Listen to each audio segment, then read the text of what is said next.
Hi, it's Jane Mason here. How are you today? I am talking to you from sunny Mexico. I'm looking out my kitchen window and it's a beautiful sunny day out there. Now, later on today, in the COVID Bake-Along, which is a free 1-hour baking session. It's not really a class, it's kind of a class, it's only an hour. We're going to be making pan de muerto, which is special bread for Day of the Dead, which is a very big event here in Mexico. But what I wanted to do as well was just get you to travel vicariously with me.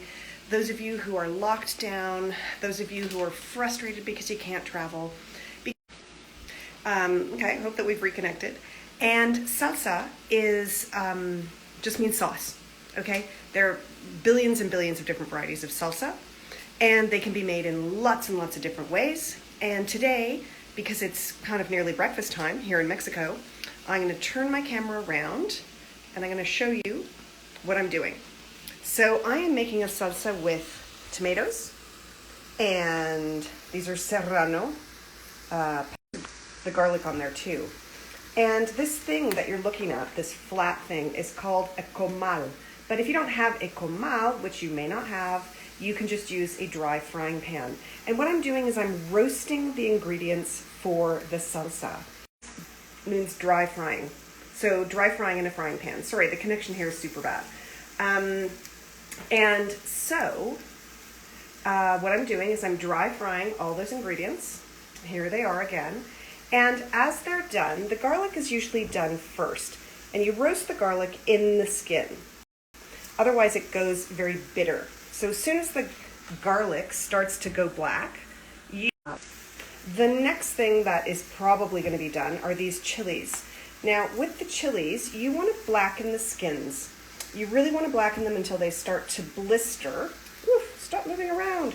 See how that one's blistering like that? And they're all blistering because you want to take the skin off these chilies.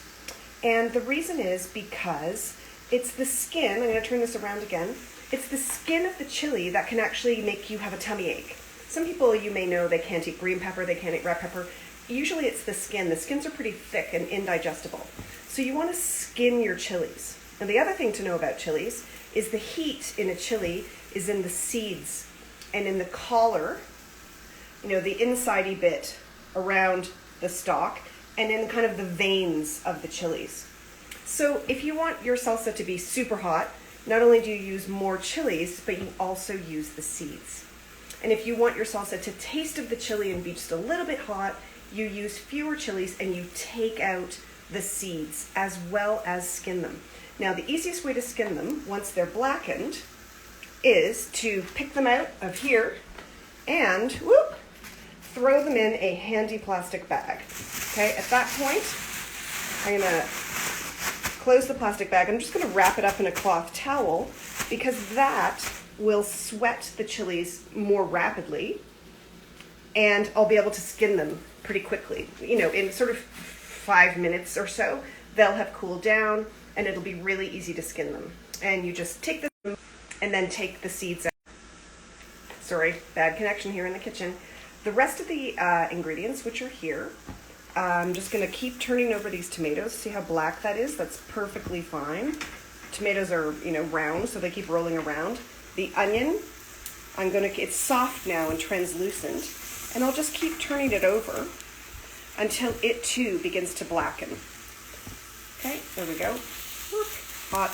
So, you know, that onion, that piece there, that's perfectly fine. You know, that's done. See that piece there? You don't want the onion to dry out. So just wait until it goes nice and dark, and then by then it's done. Now, as these things are done, what you can do is you can just pick them up with tongs and throw them in a blender. Now, a blender is a much better implement for doing Mexican salsas. And the reason is because a blender kind of grinds, whereas a Magimix or a Cuisinart just chops. And I know it sounds like really a big ask to say, oh, you know, go get yourselves yet another kitchen implement. But unfortunately, if you want to make Mexican salsas, you really need a good old-fashioned blender. Now, you can also do it by hand in a larger version of this. Okay, this is a very small mortar and pestle. I always get them back to front. That one I just a blender is a really great thing. You don't have to have an expensive blender. My first blender was a seriously tiny little, very inexpensive 2-speed blender, and it was perfect. So I'm going to show you what I'm doing now. I'm just picking up these bits of onion and putting them in my blender. And I'm going to put all of those in the blender. The tomatoes, when they're soft and nice and there's my other one, I'm going to scrape up these last bits of onion. So, and then, okay, that's it. Now, into the blender, okay, which has I'm going to peel the garlic and put that in. And I have some rather wonderful coriander, or cilantro, as the Mexicans and the Americans call it. And I'm going to put a nice bunch of that in. I'm also going to add some salt, and I will add some lime juice. Now, our limes in Mexico are these little round ones. They're more like key limes. They have a very particular flavor, and they have a very kind of acidic texture. They actually can cook things. It's not always easy to get those. A regular lime will do, a lemon will not do. So lemon has a totally different flavor. So there you have a very simple salsa. So what you want to do is you want to have a couple of tomatoes, maybe a quarter of an onion, a couple cloves of garlic. You dry roast all of those along with 1 or 2. I'm using serrano chilies. Here's an example of a red one. Here, see that? It's red. The ones I used were green. It's the same idea. They're not jalapeno. They're smaller than jalapeno and longer and thinner. And you dry roast everything, peel the garlic, peel and seed the chilies if you want, throw it all into a blender, salt, maybe a bit of lime juice. You could use a bit of oregano in there as well, and you blend the whole thing up.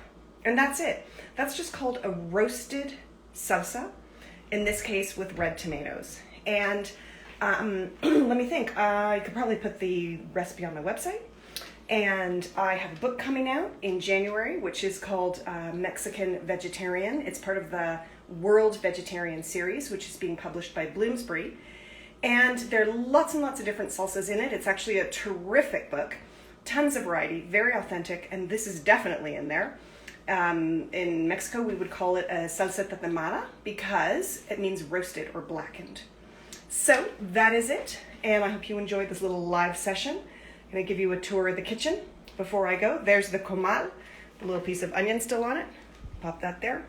I have a lovely pineapple that I bought yesterday, some beautiful flor de calabaza, which we're going to be using later to make omelets with the pumpkin flowers or the zucchini flowers. That bunch, by the way, costs, I don't know, a couple of, 20 pesos, less than a pound. I know in England they're about a pound each, which is terrifying. And there we've got the dough for our baking session later. That's delicious dough for making bread for Day of the Dead. We have our coriander, and the rest of the kitchen is really not so very, very interesting. But there we have our little Mexican section here, my coffee maker, and I hope that everybody has a great day. And salsa is super easy. It's basic ingredients that many people will have at home. Okay, so have a great day, and I'll talk to you later. Bye.